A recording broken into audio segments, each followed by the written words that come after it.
Hello, everyone, and welcome. I have a very special guest today called Kana'i or Kana'iaupuni Keanui. I hope I said that right. Probably didn't. And we met on the last Abraham Hicks cruise that I went on, which was in Hawaii. And Kana'i is from Hawaii itself.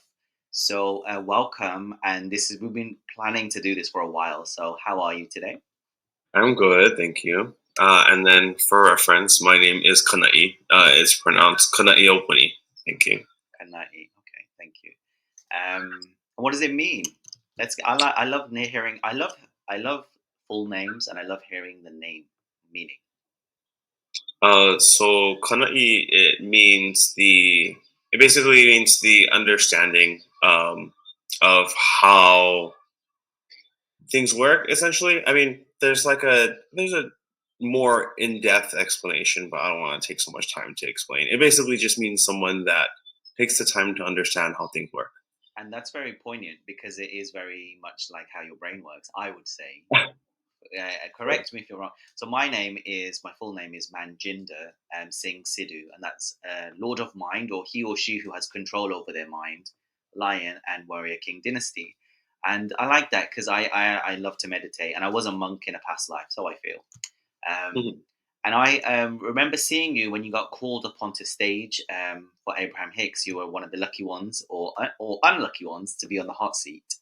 So, and I remember Abraham, they said that you were one of the most interesting people they've had on the hot seat because you were like quasi physical, meaning half non physical and half physical, because you are very much, your brain is in the ethers at times, I believe. Anyway, your social media handle is at, I will put it in the description, but at Lower School Vaish, that's Vaisch.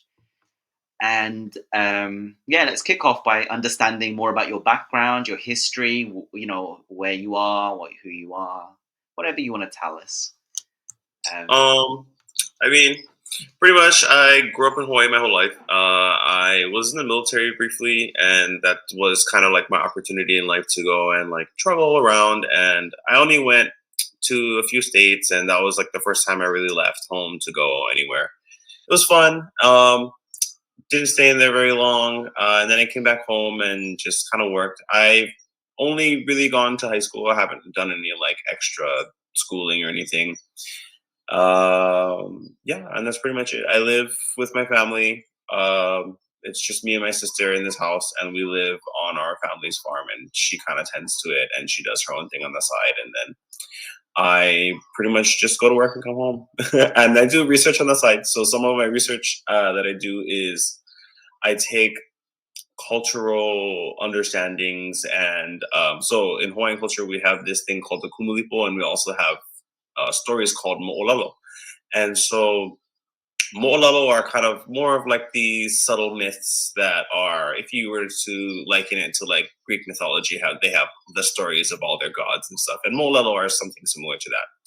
And then the kumulipo is more of like our version of Genesis. And so one of the things I do with all that information is I translate it and I gather the essence, I guess you could say, of what's really going on, like the main points of the stories and to you kind of you figure it translate out. it on paper or mentally. Um, no, I don't really translate it on paper. It's more, I mean, I do write things down, and as I do the translations, I write down my findings and stuff like that. But a lot of the times they change because every time I do research on something or I try and like translate something, my understandings of what they're talking about gets deeper and deeper. And so um, when I talk about, so over the course of a period of time, I might reference the same idea multiple times in different stories and stuff like that. But as each time goes on, I have a different, more rooted understanding of what that really means. And so my understanding is always kind of evolving, if that kind of makes sense. And okay, so obviously you've briefly overviewed your life and what you do.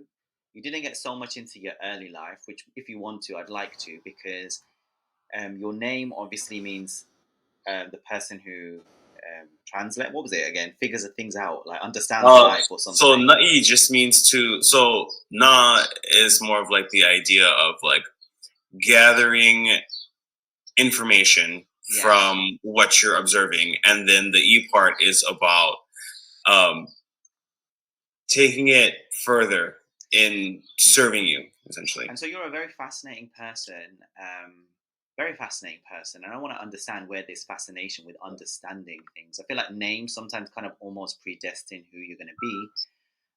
And so you, as a child, as a young person, how did you get involved in all these things about? Because you're very much into like understanding all mechanics of existence or life, or how things are formulated or constructed or construed or deconstructed or whatever you want to label it Uh, as. yeah, I mean, as far as like, I mean, there's a lot to talk about there. Just, I guess a good place to start is, I mean, when I was little, I kind of just, I mean, I had both my mom and my dad. Like, nobody was ever really. I don't think I lived any special life, really, if that makes sense. I just feel that, I mean, both my parents were in the picture. They kind of just do what they wanted. I spent a lot of time with my grandparents because they worked a lot, and I kind of just went to school and went home and just did whatever I wanted because I was just a kid, you know. Um, and then But were you always fascinated by finding things out? Like, were you a usual kid, or were you? Because Abraham talks about you being extraordinary. I would agree.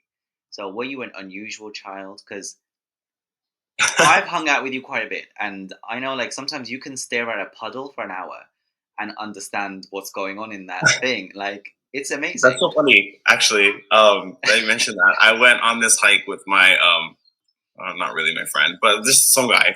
And we went on this hike and we were hanging out and we were just talking for a while and we are talking about like, and he's Hawaiian too, so we were just talking about the kinds of stuff that I study because he is somewhat into it.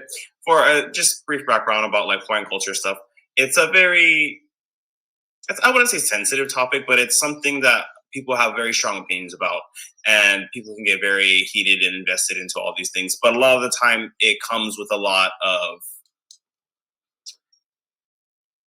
stained emotions, I guess, more so in as far as like political relationships between Hawaii and the United States, and so it gets kind of like frustrating for a lot of people. So there's a whole bunch of mixed feelings about that kind of stuff. Anyway, but back to the story. Like I was sitting in, we went to this waterfall and we're hanging out in where the water pools and stuff, and we're just talking. And as the water is running down, you see kind of as the current flows, they flow little like little whirlpools in the water, and then it just gave me like this random fucking epiphany that was just like it really understood the idea of. So Abraham talks about how resistance or contrast is necessary, and so the contrast in that moment kind of was painted in my head as the necessary turbulence that is there to help pull the information that is around you so that you can from that contrast get to where you want to be because all the things kind of come together in that way. So for the listeners, we'll talk about Abraham Hicks and what they discuss. So they're about law of attraction, how to manifest things, how thoughts become, feelings actually essentially become reality. And contrast is when things go bad. And so you're saying is basically you need the bad for the good to be able to refocus on where you're going. And it helps you to understand the components better and move forwards, I guess. Is that what you're trying to say?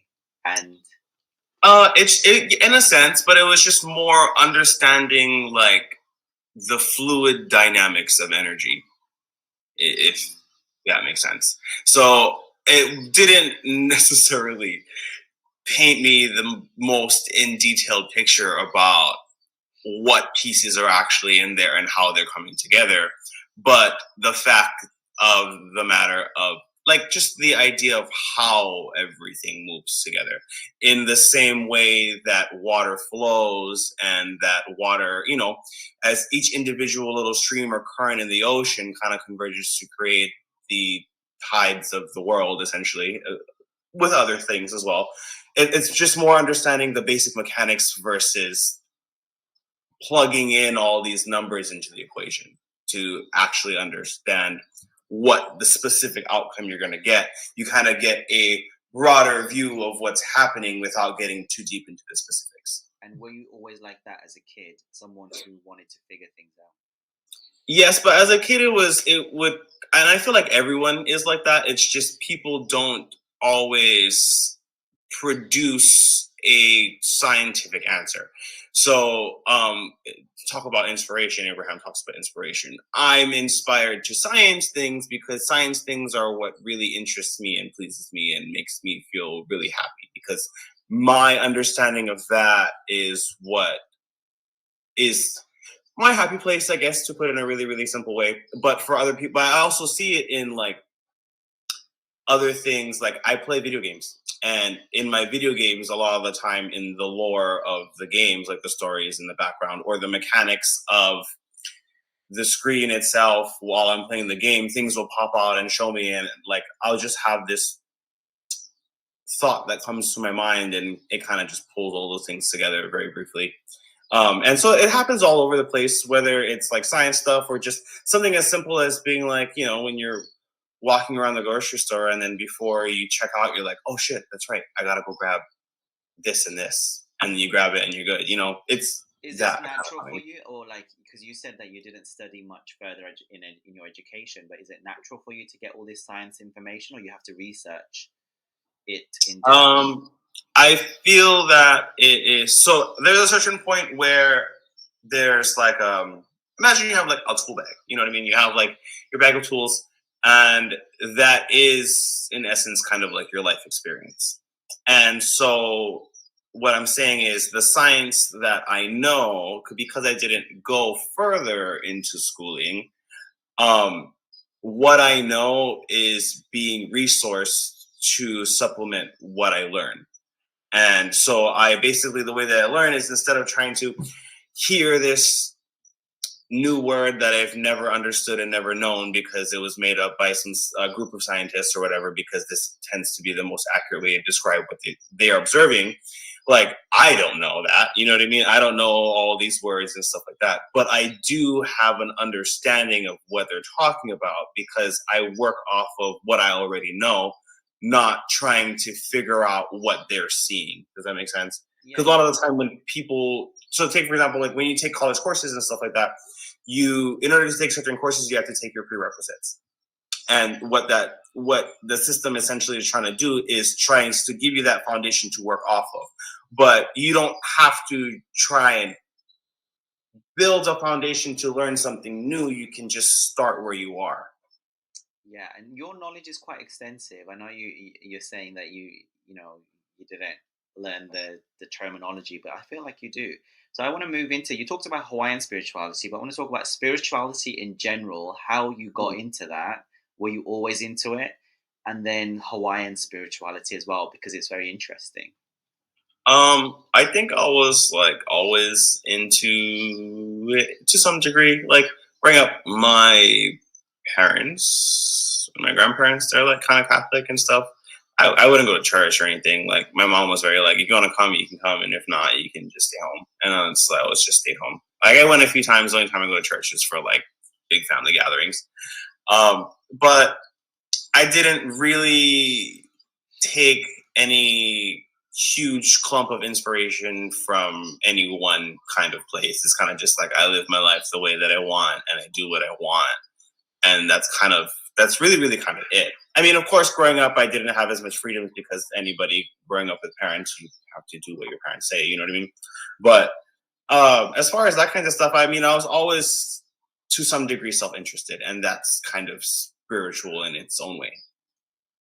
Yeah, because you know quite a lot about Hawaiian spirituality, right?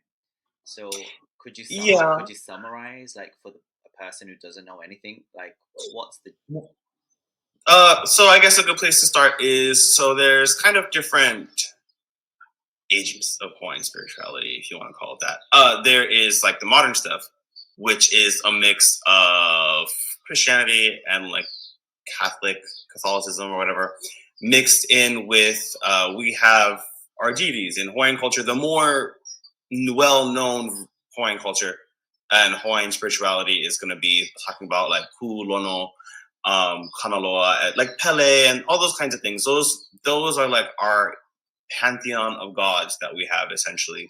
And that is the kind of beliefs and traditions that we hold. But this is more of the newer stuff. So before that, we also believed in something a little bit different. And so what that was, it was based around this god, Ia. And Ia is short for Ia Onalani Nui Amamo. And so Ia is the point of Genesis that links all things together.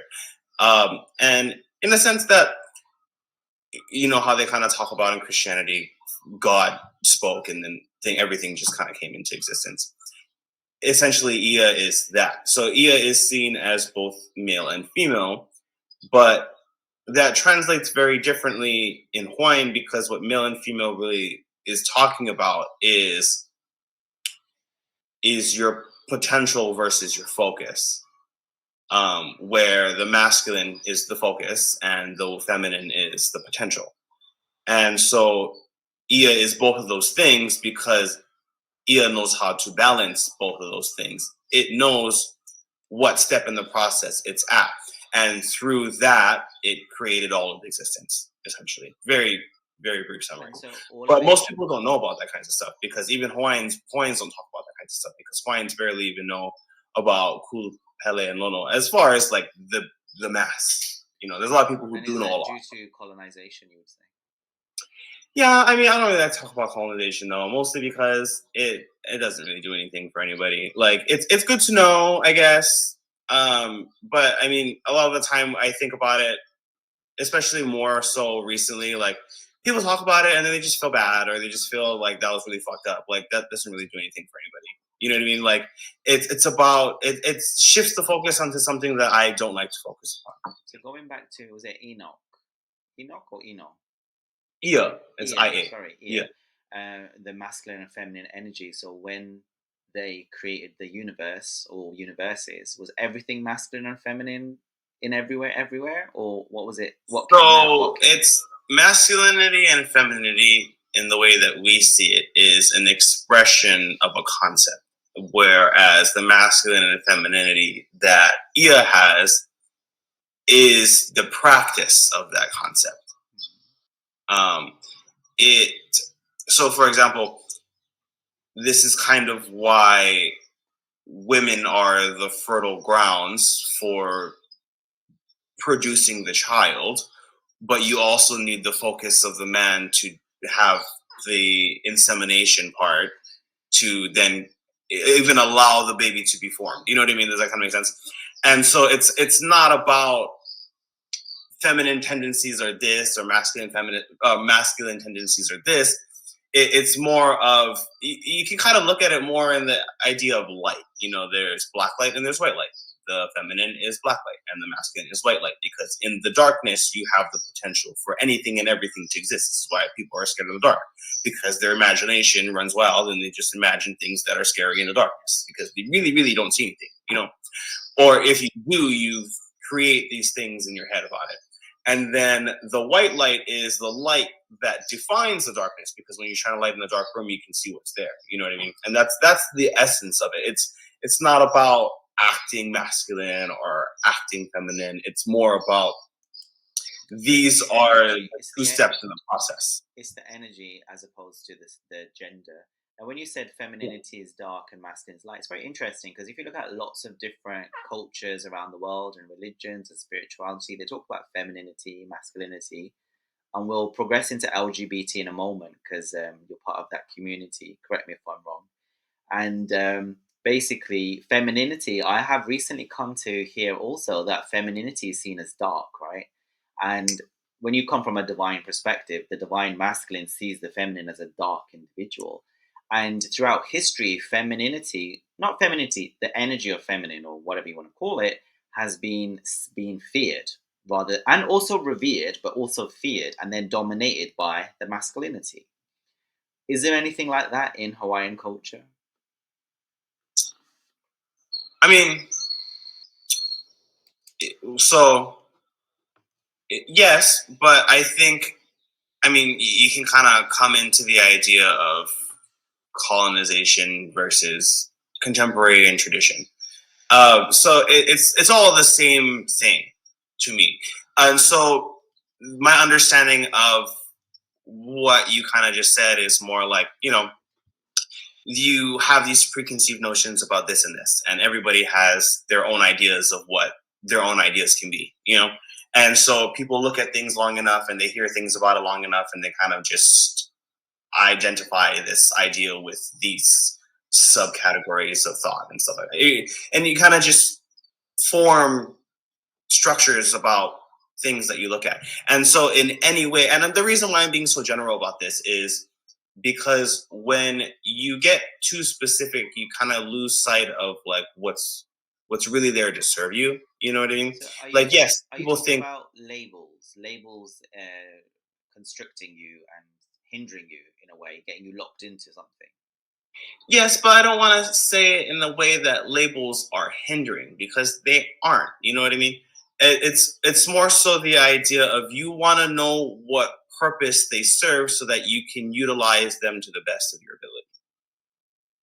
And so going off of what other people say is good and bad, and it just depends on who you are and what they're saying. And so it's more about the idea of, okay, this is how this works. How do I want to implement this for myself? Like when you go to church, I can go to church and they talk about all these things and I feel really good. And they talk about how God loves me. That all sounds fun and great. But then, certain churches you go to and they talk about like being gay is bad. And so it's just like, you don't have to get so jumbled up in the ideas of somebody else because you know that that doesn't resonate with you. So you don't have to hold it as the part of your being that you're using to grow and move forward from. You know what I mean? Just because this person doesn't like tomatoes doesn't mean you need to spend your whole life trying to convince them that tomatoes are good because you like tomatoes. You know what I So mean? you use what serves you. I almost see the universe as a toolbox. Not when I say the universe, meaning everything, and you take what works for you and you use it without letting it use you, right? Yeah, kind of. Yeah, essentially, because in the way that it's interesting that you said that, don't let it use you, because it's true. Because everything has a force about it. You have a force about you, but also each individual thought that you think also has a force in and of itself. And so you kind of oscillate around each other. And this is kind of how Abraham talks about you being able to be more in control. It's kind of like, what are those things called? Like are they like water mills? Where they kind of like, Yeah. they're like giant wheels and all the water goes inside. And you ever seen those perpetual motion machines where they have like a disc, and in the disc there's water, and because of gravity it allows the disc to continue spinning into infinity. And so this is kind of how I imagine, you want to talk about toolbox and energy being used and not being used by the energy. This is what it looks like, at least the way that I see it. So in the sense of that perpetual motion wheel thing, there is a swing about it because it's always moving in a direction. It's moving, let's just say it's always moving clockwise. And so what you want to do is, if you think about, if you want to categorize it this way, the top of the wheel and the bottom of the wheel, you have the positive and you have the negative. So when you're on that downswing, you're tending to think about the lower end of your vibration kind of thoughts. But then if you tend to think about better thoughts, then you tend to be on the upswing of it. And so what you're doing is, as these two things move together, so let's say you think this thought, the rest of these thoughts that make up the rest of the wheel have to accommodate to this, because this is what's holding your attention. This is what you hold in your attention. And so it has that sense of mass. And so as you hold it here, the rest of it swings up. And then your point of what you can reach that's higher, that you're ready to reach, is even higher than it was before. And you kind of just go swing up and up and up and up and up. Or you can swing down or you can swing up and down. But that's essentially what it kind of looks like. So when you Now, when it mention comes to, when you mention negative and positive, does that fall into the feminine and masculine energy as well? No, so negativity and positivity have a different set of being from what I talk about when I talk about feminine and masculine. Um, as so feminine and masculine is more about, you can have feminine and masculine in negativity, and you can have feminine and masculine in positivity. It's just about, you have all this fertile fields to keep all the receipts, to know all the receipts, to be pissed off about something, to catch somebody cheating. You know what I mean? Like, you to create all these scenarios in your head about the person that you're with because you're fucking mad. You know what I mean? The ability to focus upon those things is the masculine. The the readiness to have the answer is the feminine. But you can turn that around and be positive. You can think of all these wonderful things that you're doing. You can try and, when your friend vents to you, give them better things to think about, and then in hopes that they'll focus upon the better thing and they'll feel better. You know what I mean? And so you have that feminine and masculine dynamic in the positive too. You know what I mean? And you have this all within yourself too. You know what I mean? Right. So, according to Hawaiian spirituality, do we all hold feminine and masculine? Yes. And so if you want to talk about Hawaiian spirituality and you want to talk about like gay stuff, like LGBT stuff, then Yes, that was going to be my next question. this kind of goes into, so one of the words in Hawaiian for like being gay, like one of the things we say all the time is we call each other like mahu. And so mahu is kind of, I mean, it means like trans, it means gay, it means all kinds of different Is it things. respectful or disrespectful? I mean, it's whatever you. So to get a better understanding, Hawaiians speak in, when you speak Hawaiian and you speak Pidgin, which is, Pidgin is a product of Hawaiian that's like a mix of like, it's almost like Spanglish, but um, so when you think about, when we talk more from, we say from the now, and it's from an understanding that we can pick up upon the context of the situation and the emotion and the feeling of what's going on, and you don't have to be very specific in your words. Just by linking the idea of the word that you chose with the environment that surrounds you, you derive meaning when those two things come together. And that's how most of us talk to each other. It's kind of, people do that. I mean, you don't have to be Hawaiian to do that. You know what I mean? Like, everyone does it. When you're on the same wavelength as your friend, when you guys are on the same page, when you're finishing people's sentences, those are all the exact same thing. Do animals do the same, and do like trees and nature do the same? I in essence they do, but they just do it a little bit differently than we do in the way that I see it. So Hawaiians, they want to talk about like Hawaiian spirituality, like and then I'll get back to the Mahu thing. I realized I didn't finish addressing that if anybody is interested. But trees and stuff, so to Hawaiians, everything has mana. Mana is the most minute essence of anything that gives it life. Think about it like, It's like a soul or spirit, maybe, or energy. just as everything is made up of molecules, and every molecule is made up of atoms, and every atom is made up of electrons that come together to form the protons and neutrons of an atom itself. The electron is the pureness of it, I guess. And so mana is like an electron in that sense. But they're, each individual piece of mana that patterns out the infiniteness of the universe has its own pull, its own sway, its own vibration, its own selfishness about it. But what happens is they all kind of gather together and then they form masses, and these masses can be really insignificant or they can be really strong. You know what I mean? And so do they when, form yep. according to similar interests, or do they get dominated by a more domineering force and their interest is superseded? Both, in a sense. So what you have to think about it, there is a domination aspect, but domination is like kind of too strong of a word. There's an agreement that's like between things that happen. So you gotta want to join the club to be a part of the club. You know what I mean? And you got to be semi-flexible then. Yeah. Well, the thing is, these if you want to call them clubs, the clubs that the mana form are not like human clubs, because you guys, because I'm not speaking, because people tend to not put their best foot forward in the club at all times. Does that make sense? Yeah. Where the mana tend to always put on display what matches the group. Yeah. Not in a way that people, or humans, I guess, not in a way that people do, where you can put on a smiley face but still feel bad on the It's inside. unconscious. Like humans can do conscious faking. I guess mana cannot fake it. Mana can think, but mana is more in the business of agreeing. Okay. So that, because it understands the wanting in the mana is to move with more momentum.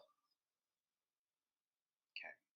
So that's how the universe orchestrates itself. So what about? And so the mana even comes forth from, we're talking about Ia. So essentially, the way that it is described is Ia is like the prime mana, the first instance of life, I guess you could call it. And so through its vibration and oscillation and the movement of itself, it creates a memory. Just like if I take 2 steps to the right, I can remember I was 2 steps to the left a second ago, right? So in that same sense, when mana moves, mana, it like clones itself. That's what memory is. It's an essence copy of what it is. And it's almost like mitosis in a sense. And so with every subtle movement that Ia makes, more mana comes forth. Now, what happens over time, like the whole universe came out of that, essentially. And so from then, everything kind of, people talk about like particle physics and stuff like that, and the habits of particles to form into clusters. And that's essentially what happened in the formation of everything that is in the universe. But what happens first is mana come together to form the small groups or clubs. And then those small groups we can recognize as thought.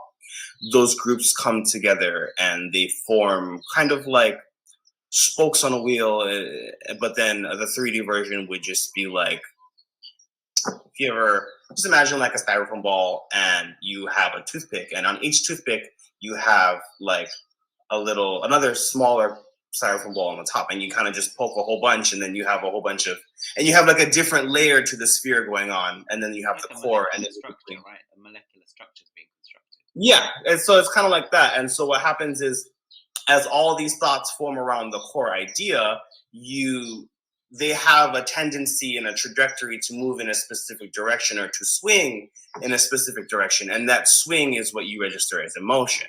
You get enough of those things together to form its own kind of wheel, then you get physical manifestations, or at least you get the highlights of manifestation, which are the inspiration to look over here and see that thing that you really wanted to see, the inspiration to look to the right and you see the angel numbers on the license plate on your right hand side when you're driving. That's kind of what it is. And what you end up getting might be different to what you thought you would get, maybe. And it's the same at all times, but it's only different because of your limited knowledge. Okay, so I remember I'm going to talk about where the Hawaiians believe in reincarnation and things like that. But I remember hearing somewhere, I don't know if it was Abraham, but they talked about like, why people are born the way they are. Like, for example, why are you gay, or why you're this, or why you're that, why you where you're based. And the theory behind it was the soul decides to experience various things. So it's like a cocktail, right? I want a bit of this, I want a bit of that. But the drink you get at the end could be different to what you thought, because it's the mixture of all the components can come out in any way. It's like baking a cake. Like, you put different things in it, it will come out whatever you put in there, but it might be different to what you thought it would be. But anyway, do Hawaiians believe in reincarnation? Yeah, we do, but it's more of the idea, you talk about you come to here for a specific reason, but then you end up there and it's not really exactly what you thought it was going to be. It's the same thing like when you join a club. You join a club, you join the club because you have an idea of how it can help you grow. You go to a specific school because you have an idea of how you think it can help you grow. You go on an Abraham cruise because you have an idea of how you think it's going to help you grow. And so we call it omokua. Your omokua has an idea that it wants to be born in this one specific place because it has an idea of how it wants itself to grow. Your omokua is like your soul. Yeah, and I guess like from the limited perspective, you only have that idea of what it's going to be like, but once you're thrown in the deep end or you go to school, other things may happen, contrasts might come up or whatever, and it might not be what you thought it was. Well, yeah, so it's the same thing like when you join a club and there's a bitch in there that you don't like, you know what I mean? Like it should happen. No, you can let this one person ruin the whole club for you, or you can still have a good time being a part of the club. You can go to a concert and the police can be there and you could decide to leave, or you could decide to be like, whatever, like police are at concerts all the time. I can still just go in. They're not stopping anybody from going in. They're just there. So if you allow this one observation to steer you in a different direction, then you kind of lose sense of what you're really there for. You're there at the concert not because the police. You're there at the concert because you want to enjoy the concert. You know what I mean? And that's where the beauty of like focusing or refocusing comes into play. And then obviously what you focus on is your experience. Now we wanted to go back to LGBTQ and Hawaiian philosophy, and you was talking about being gay and the word. Yeah. So mahu is a word that we use for gay, but this is more of like a modern understanding of it. There's like traditional understandings and there's like an archaic understanding. So the traditional understanding is that people who were mahu were above the kapu, and kapu was this strict law system that we had before, where it was like if you were to step in the chief's shadow, they would just kill you because you are affecting their mana by being within so much proximity of them. Only if you weren't of a certain status, of course, because that's just how they saw things at that time. But if you were mahu, you were exempt from kapu because you were allowed to perform both duties of men and women. And at that time, men could do these things and women could do these things. So as a mahu, could you have a relationship? Yeah, no, Hawaiians were very like whatever, like even the kings and stuff. After we had like the whole chief thing, so like so back then, high chiefs would have like we wouldn't have wives. Marriage and that kind of stuff wasn't as important as having a child. Having a child was more fun.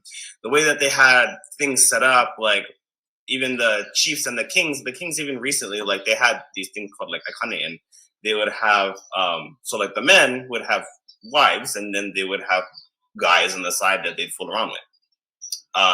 And then back in the day too, the elite, when this was like before pre-colonization, they would have like sex games together. Like that was just what the chiefs did to have a good time because. So was it a normal thing for chiefs to have homosexual partners? Well, so the way that they see gayness, if you want to call it that, is it's not, or homosexuality, it's not any different than you liking tomatoes and not liking tomatoes. There's no difference at all. It's not a big deal. It's not a big deal. As a mahu, like you can choose to plant the tomato, you know what I mean?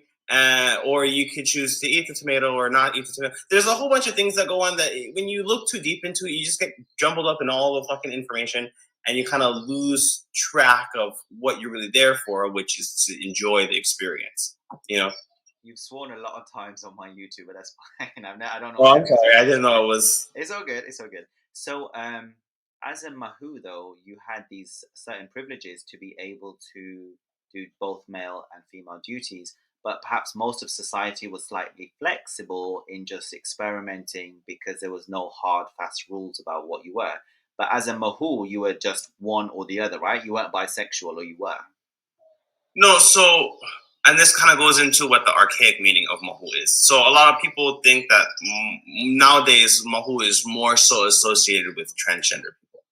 And the reason for that is because mahu is seen as someone who can perform the duties of both men and women. But what this really means in the archaic sense, to be mahu, so in Hawaiian, the word ma means to be in physical position of, meaning that this is your kind of stance on something. Like when you are, when you say at the house in Hawaiian is hale. When you say I'm at the house, you say mahale, like I'm at the house, because that's what the word ma means. It denotes this idea of positioning of where you are. And so mahu, what who is about your personal transformation of what you can have for yourself. And so what that's about is your ability as a human being to be where you want to be at all times by balancing both masculine and feminine parts of yourself, which is the understanding of what you can resource and what you choose to focus upon, and understanding how those two things come together. And so this is why Mohus were able to perform the duties of both men and women, because they understood how to sit in the perspective of a woman. They understood how to sit in the perspective of a man, because what that really means I want to is, interject so badly. Were they considered spiritually advanced then? and that's what I'm getting at.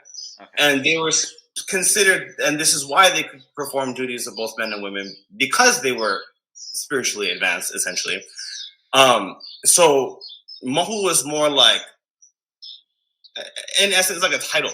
But what it means is, so men have, and this isn't true for all men, of course, and this isn't true for all women, but the tendency of a man is to be more focused upon things. This is why guys can go on with things and they kind of just jump from topic to topic to topic, and they don't really dwell so long. I mean, you can, but that it's more like a tendency of women to want to expand upon what is all around you, where, I mean, it's really hard to, there's a point in here that's really specific, and the words that I'm choosing kind of take it a little bit further than what I'm intending. But the idea essentially is, masculinity is the focusing aspect, femininity is the potential aspect. When you bring both of these things together, you see the greater picture, the bigger picture. You have a different vantage point of understanding of what's really going on. And so this is what is to be seen as a mahu, is you're someone who can do that. Now, the ali'inui and the kahuna were extra skilled at this. Sorry, Mahu who will are just, those? Who are the Alahui and the ali'i is the chiefs, and then the kahuna were like the advisors to the chiefs, but they were subject matter experts in lots and lots and lots of different kinds of things. Okay. And so they were all more skilled in this understanding to just by birthright. And essentially what that kind of means is, like, in the same way that you're born into some kind of environment, it produces you, and you observe, and you can either assimilate or you can move towards something else. You know what I mean? Yeah, you can rebel. And so having a birthright is not really like something that only you're allowed to have. It's just you were offered this situation, and you were able to reach your potential in a different way that just happened to be better, because the people who surround you happen to be more educated and knowledgeable. Advantage of your privilege, yeah. So Yeah. how does that fit? So the Mahu are more trans. What about gay, bisexual, lesbians? What about those in Hawaiian? Well, so but this is where the understanding of Mohu and Hawaiian perspective kind of reaches a point where Western and like other kinds of perspectives, it's going to get a little bit mixed up, because what we're really talking about is not being gay or LGBTQ plus. And so the idea is a state of being, and people who were gay, trans, or any part of that tended to show more signs and symptoms of being closer to that kind of alignment and that kind of state of being, because of their variety that they offer themselves through free choice. And then if you contrast that with modern LGBTQ plus society, which I think, and I'm going to use your words before, is fucked. I believe the modern LGBTQ plus world is really, really a mess, lacking spirituality. I'm not going to generalize everybody, but it's just been reduced to sex and Well, the thing is, all sorts of stuff. I think that, because that's another topic too, that I don't agree with that in essence, because sex isn't a bad thing. Sex is only a bad thing because people get jealous. You know what I mean? Or people get sick, or people have all these preconceived notions about what sex is. Hawaiian culture, like, nobody really cared who you had sex with. Monogamy is a thing, so sex is kind of a taboo thing. But if you add that with Hawaiian spirituality, I don't know how it is, but like there's, in my opinion, there's divine sex, and then there's just not feeling good about yourself and having low self-worth, and then just flinging yourself and showing yourself off to the world. Well, that's the difference between really feeling what you're into and just doing it just to do it. Yeah, numbing yourself, right? Well, no, not necessarily, because like if you think about it, sometimes that's the little, to take the edge off. That's the little push you want to give yourself sometimes, and it just isn't received by all people in equal ways. And so I may dress super fucking slutty just because, and it doesn't mean I want to have sex, you know what I mean? But some people do, and some people want to have sex because that's what they enjoy, you know? And then there's nothing really wrong about that. It's more of like, guns don't kill people, people kill people. You know what I mean? It's kind of that similar idea where it's like not what you're doing. Maybe that wasn't the best example, but it's more of like the idea, like, the thing itself isn't bad inherently. It's how you use it and how you go about it. Do you think it's the intention also? Because I find like modern Well, society, the intention is what is the follow through of that. And the intention is because you can do something while lacking intention in a certain aspect, and so it doesn't follow through in the way that everybody else sees things. And so this kind of goes back into like everyone has their own ideas of what things are and how things should be. So when you don't see someone acting with the same intention that you think you would have for yourself in that same situation, information gets misunderstood. And so if you're observing that and you're worried about them, then you can't see what's really there for them because you can't even see what's there for yourself yet. that takes me to I want to ask more about Hawaiian stuff to do with ego, sexuality, body, but before that, dark forces. So there, I don't know if you believe in all this. Some people believe there's dark forces on the earth and blah blah blah, and people get taken over or whatever happens to them, and how like sexuality has been commoditized, made into a commodity, whatever you want to call it. And I find like with like TV, media, and all that kind of stuff, everything's just really overtly like there's a lack of respect for oneself. And within the LGBT community, especially with the gay community, there's like this. There's I work with the gay community quite a lot and do a lot of like coaching and workshops and online and books and stuff. And I feel like there's a need for connection and depth and relationship, but a lot of them are empty, void, numbing, drugs, alcohol, sex, and they're unable to love themselves. And there's all the shame and the guilt and stuff. I think it's smiling. Carry on. So, what do you think about anything you want to talk about? Hawaiian aspects of ego, sexuality, body, dark forces, anything you want to talk about? I'm open to hear. Well, I mean, that was a lot. Yeah, that's why I was laughing. But you're quite optimistic about the modern LGBTQ plus community compared to me from what I hear just now. So. Well, to me, okay. Did you have that question written down? Yeah, well, kind of. Okay, read to me the first part, and we'll just take it in parts because that was a lot. Okay, so the first question I want to talk about is, do Hawaiians believe in like divinity in a person? Do they? Yeah. Yeah. So there's this. They talk about.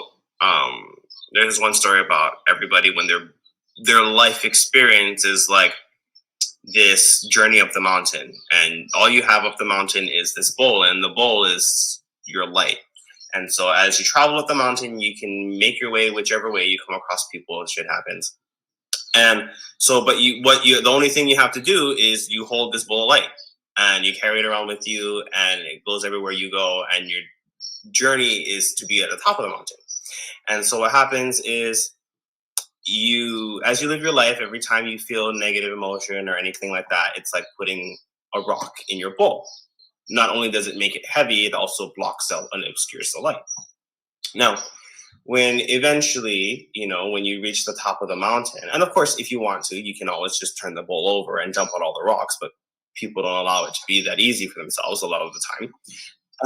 But once you get to the top of the mountain, you can walk around the perimeter and you can see the path that everybody has traveled, and you know that you're doing the exact same thing you were doing. You're just doing it the best way that they can, because if you were to walk the path that they did, you would understand the things that they do, but you don't from being at the bottom of the mountain. But once you reach the top, you can see everybody and where they've come from and what they're about, and you're not interested in the little details, which is your limited scope of them at the bottom of the mountain. You're more interested in them getting to the top with you. Yeah, their You know? potentiality.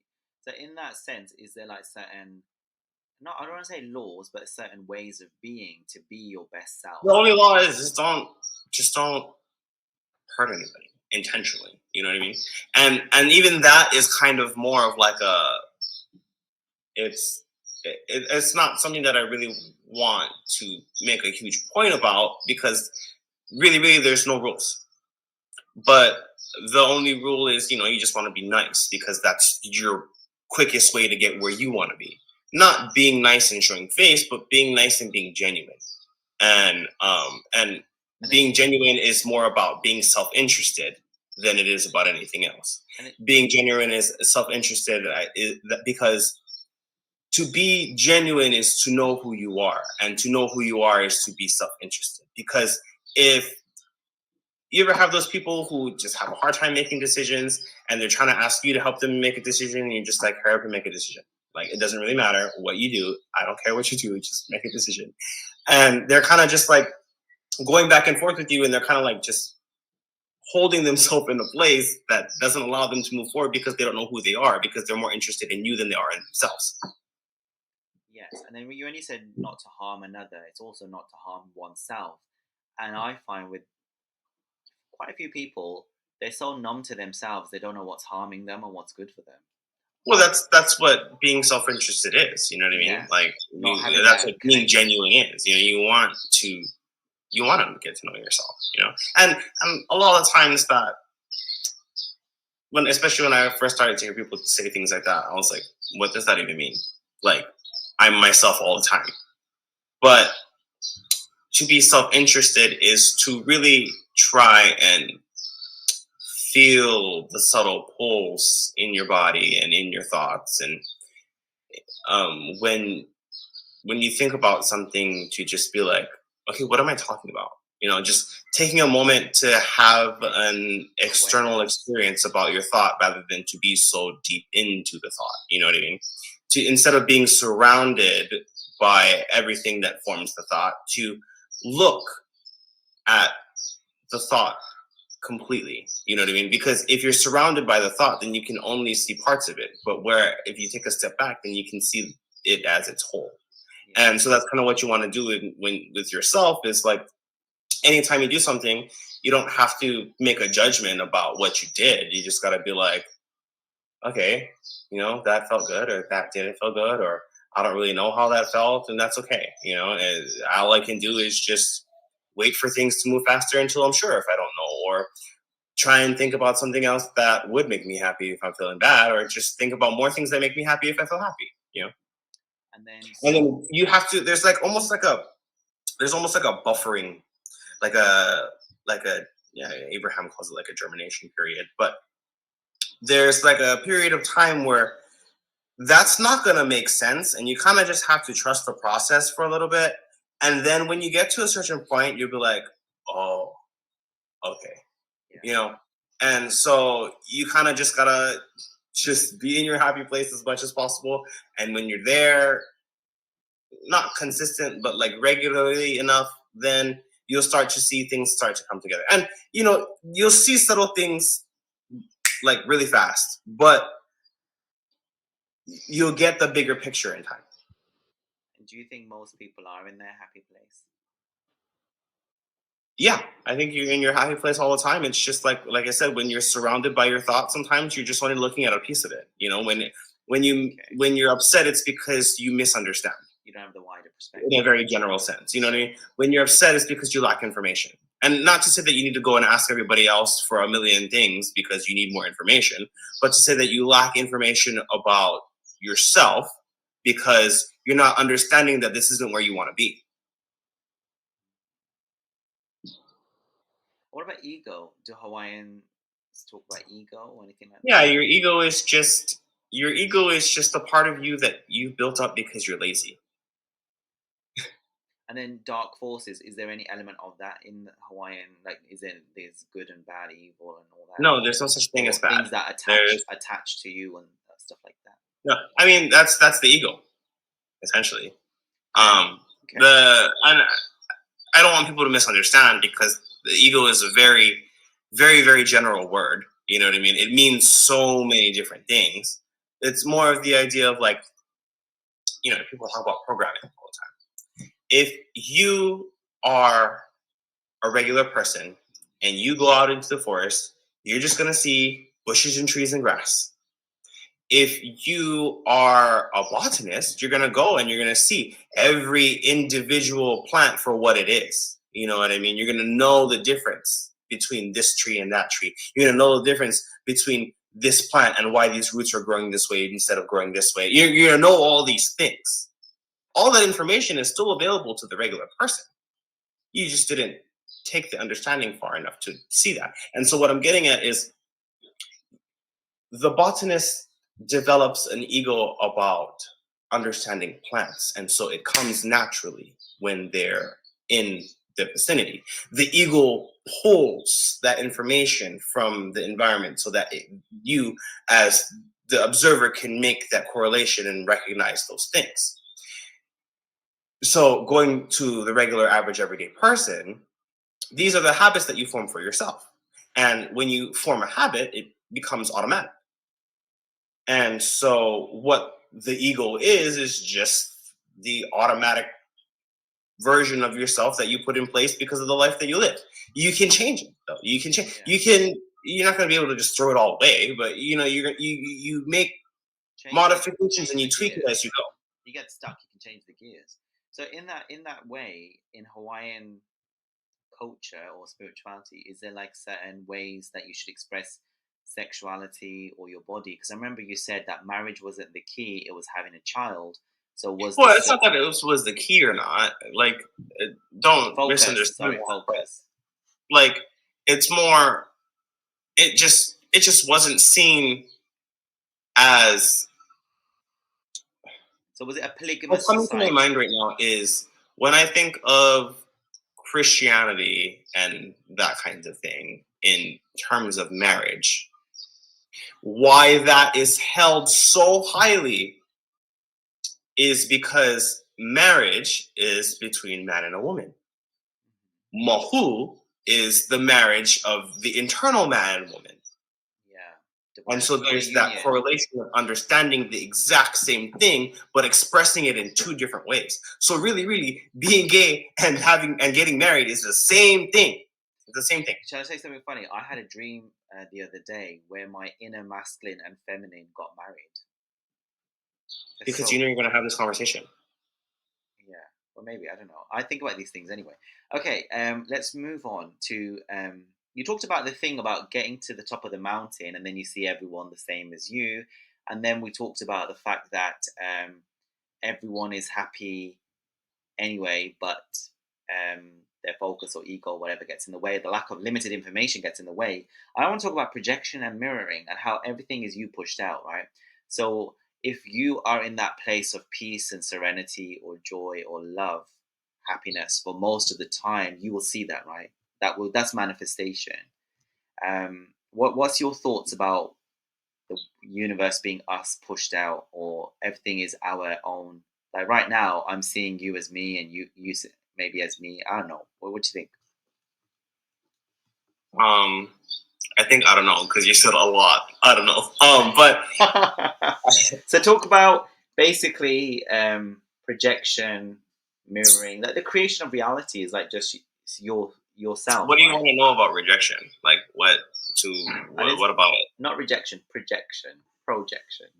Projection. Oh, well, so in that sense, think about, I mean, generally, I feel like most people have a baseline understanding of molecular structure. Certain things come together because they have poles. There's a positive side and there's a negative side. And so all those things come together for the nulling effect. This is why the positive and the negatives attract, because they match in the direction of flow of how things go as far as magnetism and stuff like that. So they the negative side can only attract the positive side of another atom. You know what I mean? When you're forming molecules, essentially. In the exact same way that you can only pull into your experience that which matches your own vibration, because that's all you're going to be able to notice. That's all you're pulling information and energy into you at all times, whether it's in your head or whatever. You know what I mean? You're making observations at all levels. Is that from And that? so at the base level, Is that from that limited perspective, from that masculine focus perspective, or also from the feminine broader perspective? Is it both? well, it's not quite there in the conversation yet. Okay. More of the idea, like, in order, you gotta have like a baseline understanding before we can get to like the answer of that question first. You know what I mean? And so when it comes to projection, you project what you feel, not in the sense that you put it out there, but in the sense that that's what matches you, so that's all you can see. And you're not going to be able to attract things that aren't attracted to you. You got to realize you're one person and you're made up of so many organs, and you're made up of even more, like infinite amounts of cells, pretty much, because they all mitose and make more and more and more and more. And of those cells, each of those cells are made out of molecules and atoms. And so there's a lot of shit going on. You know what I mean? There's a lot going on. And each individual part of you, down to the electron, has a pull of attraction, has a magnetism about it.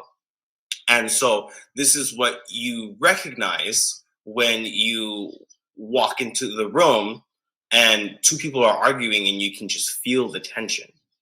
You physically feel the pushing away of the space because you were fine, and then you walked into the room and you could feel, kind of like when you try and put two sides of the magnet together, there's that opposition, there's that opposing force that exists there. That's what the tension that you feel is, because it's pushing against you, because that's not what your vibration is. But you stay there long enough and you'll assimilate, or they'll assimilate, depending on who is more Aligned.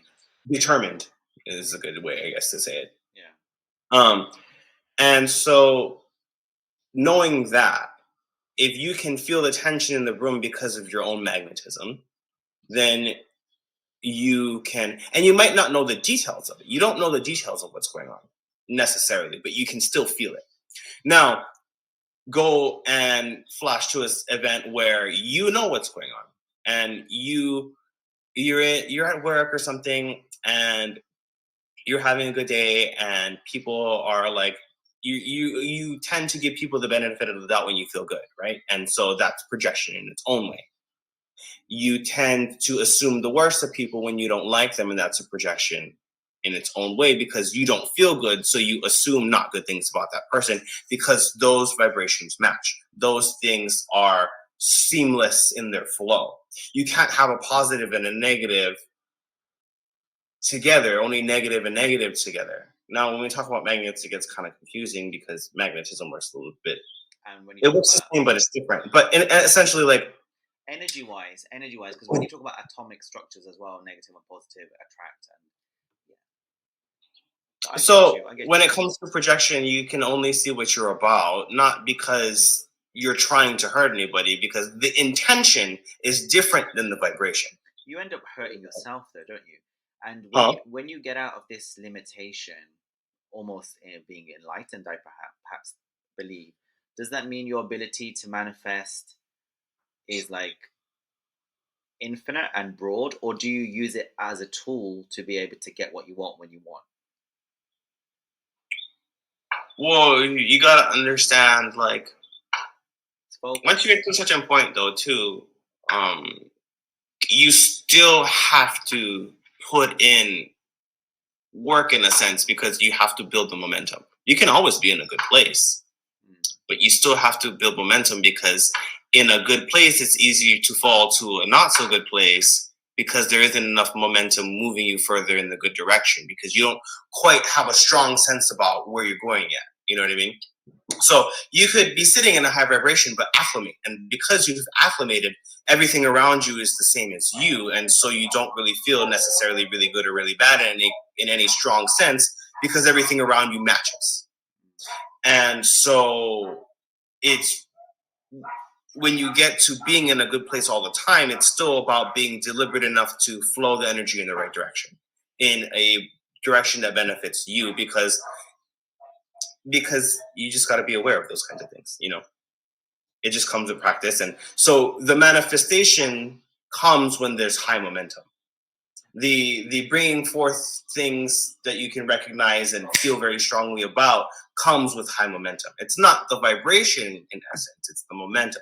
And of course, you know, when you get into a higher, faster moving vibration, even though you do acclimate, you are stronger, and in the sense that it's easier because of your assimilation to utilize what's around you, but you still have to be wary of, not wary isn't necessarily the best word, but you still want to know where you're going. and it's You like still want to always be looking forward.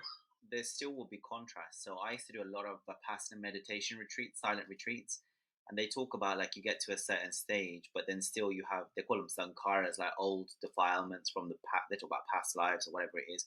So then you will still get that contrast at times come up, and then that manifests. So yeah, it's interesting. It's all very interesting. I think we could talk for hours and hours and hours about different things. Maybe we should have a series. Is there anything? Because we've gone. I think we're just over an hour. But is there anything that you want to say that we haven't touched upon before we start signing off? No, not really. If you want to talk again, we can always talk again. Like, it doesn't really Yeah, doesn't matter. Like that'd be fun, you know. And especially it's like, you know, if anybody's actually really interested in anything, like you can take questions from them too, or whatever, you know, depending on like how you want to do this and how it goes, you know. I think it'd be really interesting to get into the mechanics of manifestation, and then look at structure of I'm gonna need a life. whiteboard. Say again. I said I'm gonna need a whiteboard. That would be quite nice, actually. And I also want to see like the soul and how that is all orchestrated and made up, and I don't know, just dissect different things. It's very fascinating. And again, everything's just perception and theory and malleable and flexible, according to the individual, right? Oh, of course. Right. Thank you very much for today. Really Yeah, of thoroughly course. enjoyed it. And yeah, we'll have a second part for sure. Okay, sounds good. Let me know.